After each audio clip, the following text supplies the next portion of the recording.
এই ভিডিওতে আলোচনা করব তা হলো others number system to decimal number system, অর্থাৎ অন্যান্য নাম্বার সিস্টেমে থাকা কোনো নাম্বারকে কিভাবে ডেসিমেল নাম্বারে নিয়ে আসবো সেই সম্বন্ধে।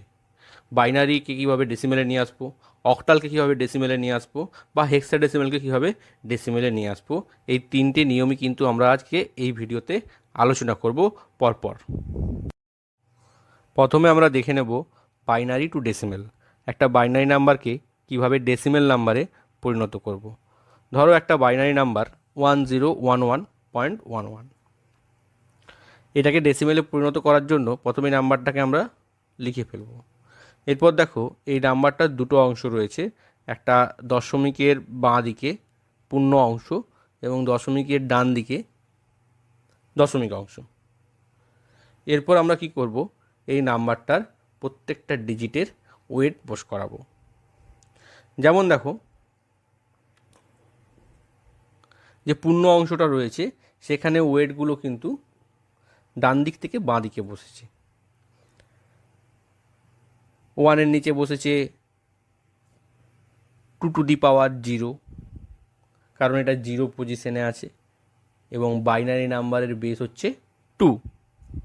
তারপরে বসেছে 2^1, তারপরে বসেছে 2², তারপরে বসেছে 2³ এবং দশমিক যে অংশটা আছে অর্থাৎ দশমিকের ডান দিকের অংশটা, সেখানে 2^-1, 2^-2। এরপর নাম্বার আছে, এই ডিজিট আছে আমার কাছে এবং তার ওয়েট আছে। তাহলে আমি এবার ভ্যালু বের করতে পারবো ডিজিটটার সাথে ভ্যালু ওয়েটটাকে গুণ করে দিলেই। তাহলে এদের ডেসিমেল ভ্যালুগুলো আমি বের করে নেব। যেমন পূর্ণ অংশে আমি বের করেছি, দেখো সাদা বক্স করে দেখাচ্ছি কোথায় কোথায় বের করছি।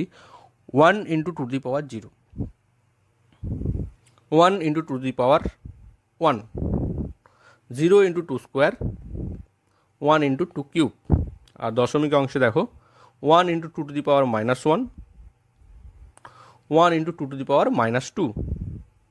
তাহলে ডেসিমেল ভ্যালু তো আমি পেয়ে গেলাম। এবার কাজ কি, এই ডেসিমেল ভ্যালুগুলোকে যোগ করে দাও, যোগ করে দেব। যা যা পেয়েছিলাম ডেসিমেল ভ্যালু সেগুলো লিখে নিয়েছি। এবার এই সরলটা আমি উত্তর বের করে নেব, তাহলে আমার ডেসিমেল ভ্যালু পেয়ে যাবে, যেগুলো যোগ হয়ে যায়।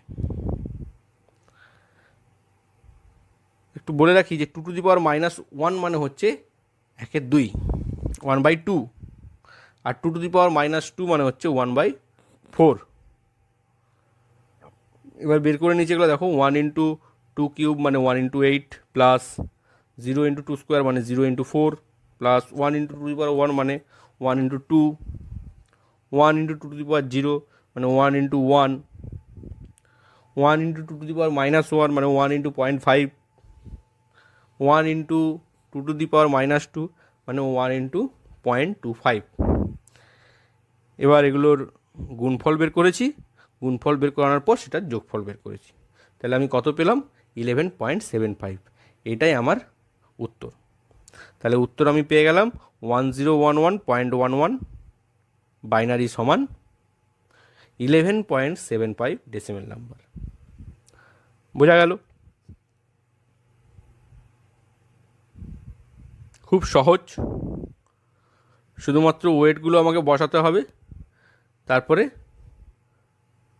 সেই ডিজিটের সঙ্গে ওয়েটগুলোকে গুণ করে ডেসিমেল ভ্যালু পেয়ে যাব।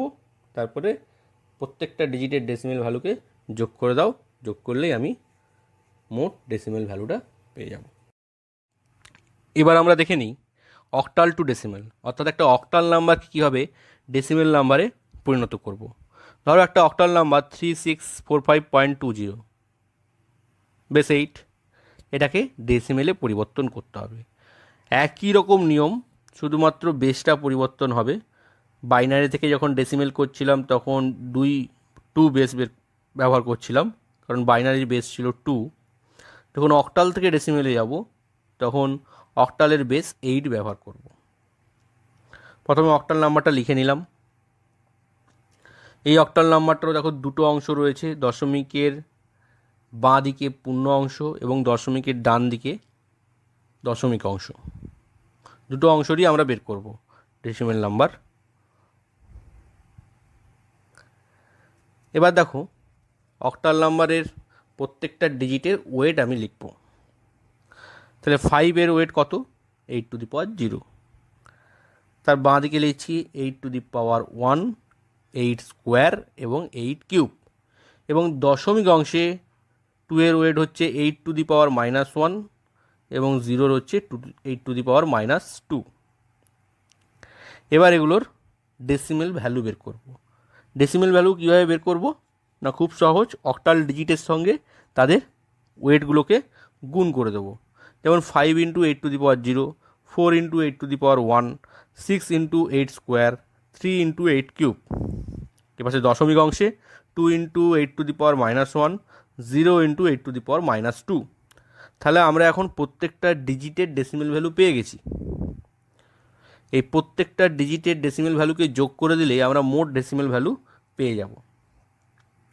তাহলে ওই ডেসিমেল ভ্যালুগুলো আমি লিখেছি যোগ চিহ্ন দিয়ে দিয়ে, দেখতে পাচ্ছ তোমরা। এবং যে সরলটা তৈরি হয়েছে এই সরলটাকে সমাধান করে দিলেই কিন্তু আমরা মোট ডেসিমেল ভ্যালু পেয়ে যাব। আর 8^-1 মানে হচ্ছে 1/8। আবার 8^-2 মানে 1/8 স্কোয়ার মানে 1/64। এবার লিখেছি দেখো 3 × 512, কারণ 8 কিউব মানে 512, প্লাস 6 × 64। কেন 64 লিখেছি? কারণ 8 স্কোয়ার মানে 64, প্লাস 4 × 8^1 মানে 4 × 8, প্লাস 5 × 1 কেন লিখেছি? কারণ 8^0 মানে 1। তারপরে লিখেছি 2 × 0.125, কারণ 1/8 সমান 0.125, প্লাস 0 × 0.015625, কারণ 1/64 সমান 0.015625। এবার এই গুণগুলো করেছি, দেখতে পাচ্ছ তোমরা। গুণগুলো পড়ার পর গুণফলগুলোকে যোগ করে দিয়েছি, দিয়ে আমি উত্তর কত পেয়েছি? 1957.25। তাহলে ভাই বোনেরা দেখতে পাচ্ছ আমরা এখন উত্তর পেয়ে গেছি। 3645.20 অক্টাল নাম্বার সমান ডেসিমেলে কত? না 1957.25। একই রকম নিয়ম দেখলে তো তোমরা, বাইনারি থেকে ডেসিমেলেও যা নিয়ম, অক্টাল থেকে ডেসিমেলেও একই নিয়ম, শুধু বেসটা পরিবর্তন হচ্ছে। বাইনারি থেকে যখন ডেসিমেলে যাচ্ছিলাম বাইনারির বেস ব্যবহার করছিলাম, অক্টাল থেকে যখন ডেসিমেলে যাচ্ছি তখন অক্টালের বেস ব্যবহার করছি। এরপরে আমরা দেখব হেক্সাডেসিমেল থেকে ডেসিমেল, সেখানে কার বেস ব্যবহার হবে বলো? হেক্সাডেসিমেলের 16 ব্যবহার হবে। এবারে আমরা দেখব হেক্সাডেসিমেল টু ডেসিমেল, অর্থাৎ একটা হেক্সাডেসিমেল নাম্বারকে কীভাবে ডেসিমেল নাম্বারে পরিবর্তন করব। ধরো একটা hexadecimal number 2DA.C0 base 16, base 16 মানে এটা একটা হেক্সাডেসিমেল নম্বর। এটাকে কিভাবে ডেসিমেল নম্বরে পরিণত করব? তাহলে প্রথম আমাদের স্টেপ কী হবে? হেক্সাডেসিমেল নম্বরটা লিখে ফেলা। তাহলে হেক্সাডেসিমেল নম্বরটা আমি লিখে নিয়েছি 2DA.C0। এবারে কি করব? এই হেক্সাডেসিমেল নাম্বারের ডিজিটগুলোর ওয়েট বসাবো। দশমিকের বাঁ দিকে যে পূর্ণ অংশ আছে সেটার ওয়েট বসিয়েছি, ডান দিক থেকে বাঁ দিকে 16^0, 16^1, 16 স্কোয়ার। 16 কেন বসছে? কারণ হেক্সাডেসিমেল নাম্বারের বেস 16। আর দশমিকের ডান দিকে যে দশমিক অংশ রয়েছে তাতে বসিয়েছি 16^-1, 16^-2।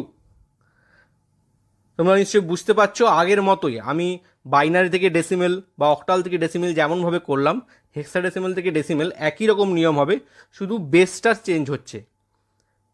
ওয়েটের ক্ষেত্রে যখন ওয়েট আমি নির্ণয় করছি, তখন বাইনারি থেকে ডেসিমেলের সময় বাইনারির বেস ব্যবহার করছিলাম, অক্টাল থেকে ডেসিমেলের সময় অক্টালের বেস ব্যবহার করছিলাম, হেক্সাডেসিমেল থেকে ডেসিমেলের সময় হেক্সাডেসিমেলের বেসটা ব্যবহার করছি। এবার তাহলে প্রত্যেকটা ডিজিটের ডেসিমেল ভ্যালু বের করেছি। দেখো এটা 10 × 16^0। আচ্ছা 10 কেন লিখলাম? কারণ হেক্সাডেসিমেলে এ মানে ডেসিমেলে সেটা 10, তাই আমি লিখেছি 10 ইন্টু 16⁻0। আচ্ছা, হেক্সাডেসিমেলের ডি মানে ডেসিমেলে কত? 13, সেই জন্য আমি লিখেছি 13 ইন্টু 16⁻1 আর 2 ইন্টু 16 স্কোয়ার। এটা তো 2 আছে, হেক্সাডেসিমেলেও 2 যা ডেসিমেলেও 2 একই মান।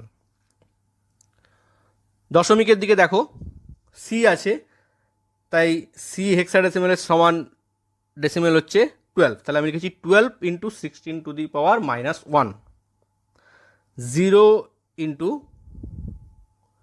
16⁻2। তাহলে আমি এখন প্রত্যেকটা ডিজিটের ডেসিমেল ভ্যালু পেয়ে গেছি। এবার আমার কাজ কি? এই ডেসিমেল ভ্যালুগুলোকে যোগ করে দাও। তাহলে আমি সরল বা সমীকরণ যেটা তৈরি করার করে নিয়েছি। এরপর কী করে দেখাচ্ছি একটু, যে 16⁻1 মানে 1/16, আর 16⁻2 মানে 1/16 স্কোয়ার, মানে 1/256। এবার দেখো আমি বের করেছি যে 2 into 256 plus 13 into 16 plus 10 into 1, কারণ 16⁻0 মানে 1, প্লাস 12 ইন্টু 0.0625, কারণ 1/16 মানে 0.0625, প্লাস 0 ইন্টু 16⁻2 আমি রেখে দিয়েছি। কারণটা হচ্ছে 0 দিয়ে গুণ করব, তো উত্তর তো 0ই বেরোবে। শুধু শুধু ভাগ আমি করিনি, কারণ 1কে 256 দিয়ে ভাগ করলে অনেক বড় একটা সংখ্যা বেরোবে, সেই জন্য আমি ভাগ করিনি। আর যেহেতু এখানে শূন্যই উত্তর বেরোবে, আর ভাগ করে কি লাভ, সেই জন্য করিনি। এরপর কি করব, এই সমীকরণটার গুণগুলো করে নেব। গুণগুলো করে নিয়েছি দেখতে পাচ্ছ, তারপরে যোগটা করে দেবো, দিলে আমি ফাইনাল ডেসিমেল আউটপুট পেয়ে গেলাম কত? 730.75। এটাই হচ্ছে আমার উত্তর। তাহলে হেক্সাডেসিমেল নম্বর 2DA.C0 সমান ডেসিমেল কত? না 730.75। বোঝা গেল ভাই বোনেরা? খুব সহজ, একটা জানলেই কিন্তু তিনটে করা যাবে। তিনটে পদ্ধতি একই, শুধু বেসটা পরিবর্তন হচ্ছে। পারলে ভিডিওটা আবার একবার দেখো। আর একটা প্রশ্ন দিচ্ছি আমি, 67.50, কি বললাম? 67.50, এটা একটা অক্টাল নাম্বার। এই অক্টাল নাম্বারের সমতুল্য ডেসিমেল কত হবে? এটা নিচে কমেন্টসে আমাকে উত্তর দাও। ধন্যবাদ।